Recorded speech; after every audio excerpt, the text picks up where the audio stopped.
Kayong mabigat ang pasan ay kay Jesus maglapitan upang kayo'y masiyahan.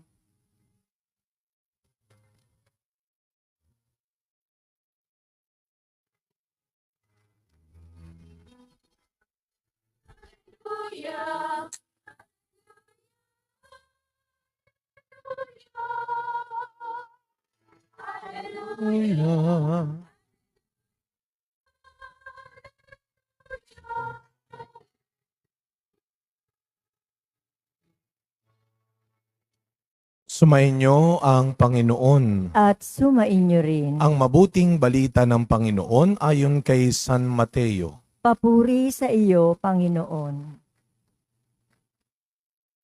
Noong panahong iyon, nang makita ni Jesus ang napakakapal na tao, umahon siya sa bundok. Pagkaupo niya'y lumapit ang kanyang mga alagad at sila'y tinuruan niya ng ganito. Mapalad ang mga aba na wala nang inaasahan kundi ang Diyos, sapagkat makakasama sila sa kanyang kaharian. Mapalad ang mga nahahapis, sapagkat aaliwin sila ng Diyos. Mapalad ang mga mapagpakumbaba, sapagkat tatamuhin nila ang ipinangako ng Diyos. Mapalad ang mga nagmimithing makatupad sa kalooban ng Diyos, sapagkat ipagkakaloob sa kanila ang kanilang minimithi. Mapalad ang mga mahabagin, sapagkat kahahabagan sila ng Diyos. Mapalad ang mga may malinis na puso, sapagkat makikita nila ang Diyos. Mapalad ang mga gumagawa ng daan sa ipagkakasundo, sapagkat sila'y ituturing ng Diyos na mga anak niya. Mapalad ang mga pinag-uusig dahil sa kanilang pagsunod sa kalooban ng Diyos, sapagkat makakasama sila sa kanyang kaharian. Mapalad kayo kapag dahil sa akin inaalimura kayo ng mga tao, pinag-uusig at pinagwiwikaan ng lahat ng uri ng kasamaan na pawang kasinungalingan. Magdiwang kayo at magalak, sapagkat malaki ang inyong gantimpala sa langit. Mga kapatid, ang mabuting balita ng Panginoon. Pinupuri ka namin, Panginoong Hesukristo. Good morning po sa inyong lahat. Batiin natin ang mga katabi natin ng good morning. At batiin natin ang katabi natin ng Happy All Saints Day. Wag ho tayo matakot uno no? Minsan lumaki tayo sa ating pag-iisip at nakagawian na ang 1 ng Nobyembre ay pinupunta tayo sa mga sementeryo. Pero sa ating simbahang Katolika, ang 1 ng Nobyembre ay napakadakilat, napakahalaga. Sapagkat kung may mga araw sa isang taon na pinagdiriwang natin ang piyesta ng ating mga paboritong santo, ito na yung santo ng lahat ng santong araw. All Saints Day, fiesta. Kumbaga sa kasabihan natin ngayon, all together now. Let's bolt in. Para bang yun ang sabi ng mga santo ngayon? Sama-sama nating ipagdasal ang mga kapatid nating lumalaban pa sa lupa. Kaya ang ganda ng unang pagbasa, ito ay ang pangitain ng langit. Kanina tinitignan ko kayo, puro kayo nakaputi. Karamihan sa inyo nakaputi. Langit na langit. Sapagkat yun ang sabi sa unang pagbasa, tinanong, sino ba yung mga nakaputing iyon? Sabi sila ang mga nagtagumpay na ngayon ay kaharap ang Diyos. Gabit araw, walang ginagawa kundi purihin ang Diyos. Yun ang langit. Wala nang ibang iniisip, wala nang ibang kinakatakot, wala nang ibang pinagkakaabalahan, wala nang pinagtatalunan, wala nang pinag-aagawan. Sapagkat iisa lang ang ginagawa nila ngayon.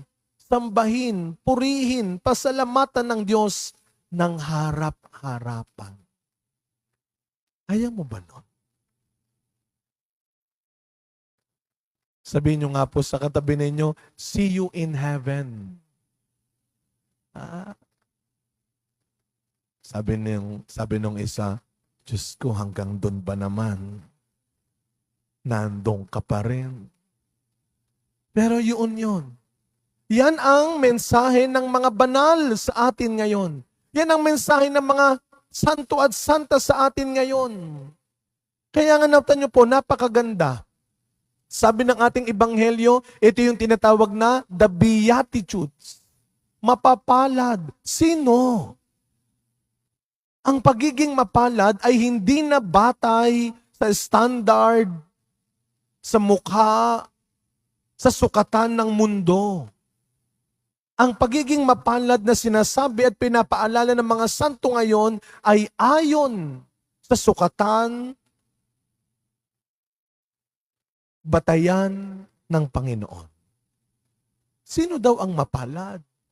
Hindi yung mga walang problema. Hindi yung mga hindi nahihirapan. Hindi yung mga hindi nasasaktan. Hindi yung mga hindi inaaway. Ang sabi ng ating ebanghelyo ni San Mateo, ang mapapalad ay yung mga sa kabila ng lahat ng ito ay nananatiling para kay Kristo. Yun ang mapalad.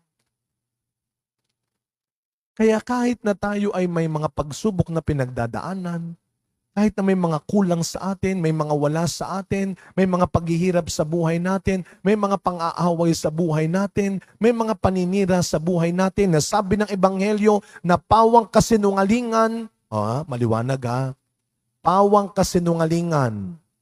Baka kasi sinasabihan tayo, nagagalit tayo, ito mga to, sinisiraan lang ako, pero siguraduhin mo hindi totoo. Ang sabi ni Mateo, mapalad yung mga inuusig, inaaway sa mga bagay na puro kasinungalingan. Pero kung lahat ng tao na nagsasabing napakayabang mo, abay mag-isip-isip ka. Baka naman totoo.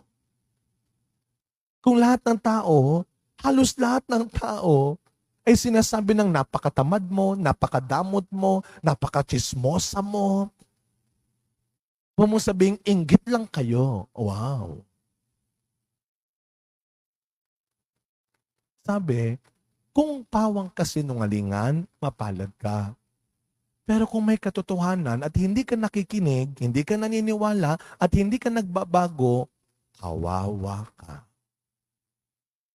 Kung ang tingin mo sa sarili pa rin ay napakataas, napakalinis, napakagaling, kawawa ka. Kaya nga, ito ang pinakamagandang regalo. Advance Christmas gift na natin ito siguro. Napakaganda, no? Yung buwan bago ang huling buwan ng taon. Pinagdiriwang natin ang kapistahan ng mga santo. Kasi pinapaalala sa atin na may isang buwan, 2 buwan pa tayo bago matapos ang taon na ito para itama natin yung mga mali. Para ituwid yung mga baluktot. Para gawin natin kung ano yung mabuti at tama. Para itigil natin yung mali at masama. May panahon pa para makamtan natin ang isang araw ay kinalalagyan ng mga banal. Meron pong 3 bahagi ang katawan ni Kristo. The 3 members of the Church of Christ. Binanggit ko na ito kagabi. I-review lang natin sa mga wala. Ito yung tinatawag na church. Naalala nyo kagabi? Church triumphant. Church suffering. Church militant. Sino yung church triumphant? Ito yung mga santo at santa. Kaya triumphant, nagtagumpay na. Sila yung mga miyembro ng katawan ni Kristong nasa langit na. At ito ang kanilang pinapaalala sa atin. Magsikap tayong magtagumpay, hindi sa anumang laban sa mundong ito. pagtagumpayan natin, ipaglaban natin ang kaligtasang ipinaglaban ni Kristo para sa atin. Church, triumphant. At yun lang at wala nang iba tayong dapat na pinapangarap pang makamtan. Church, suffering. Kaya meron tayong mga pamisa sa patay. Ito ang turo ng simbahan. Kung di ako nagkakamali, baka pagalitan ako ni Sister Fe ang ating education, ang ating mga katikista. Ang turo ng simbahan, kapag tayo po ay natapos na sa mundong ito, wala na tayong magagawa. Yung ating kapalaran pagkatapos ng mundong ito ay hindi magsisimula pag namatay na tayo. Magsisimula yan araw-araw. Kung paano tayo nabubuhay. Naalala niyo yung kwento, yung talinghaga ni Lazaro at ng mayaman? Pareho silang nabuhay, pareho silang namatay. Nabuhay sila ng magkaiba, mayaman, mahirap, pero pareho silang namatay. Ngayon, nakita ng mayaman si Lazaro, enjoy na kasama ang mga banal. Si Abraham. Ano ang sabi niyang mayaman, Panginoon, baka naman pwede mo akong pabalikin upang masabihan ko yung mga kapatid ko. Anong sabi? Wala nang balikan. Kahit ang namatay na muling bumalik, wala nang magagawa.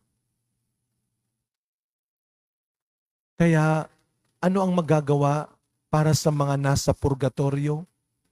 Ano ang magagawa para sa mga yumao? Pamisahan, ipagdasal. Kasi sila, wala nang magagawa. Kaya maging mabait ka sa katabi mo. Para pag nauna ka sa kanya, ipagdadasal ka niya. Yun. Yun din ang isang biyaya ng pagiging mabuting tao sa kapwa. Hindi dahil masusuklian nila dito, kundi ipagdadasal nila tayo. At yung panghuli, church, militant. Tayo yun nandito pa sa mundo. Kaya militant, lumalaban pa. Nakikibaka pa sa buhay. Kaya sa pagkapatuloy na misa natin mga kapatid, araw-araw, binibigyan tayo ng pagkakataon ng Diyos na pumili. Gusto mo ba ng maghihirap ka muna? Gusto mo bang diretso na sa langit? O gusto mong diretso na doon? Wala nang pag-asa. Walang hanggang paghihirap. Walang hanggang paghihirap. Every day, ang mga banal ay nagdadasal at naghihintay sa atin. Sabi nila, ipagdadasal namin tayo, kayo, see you in heaven.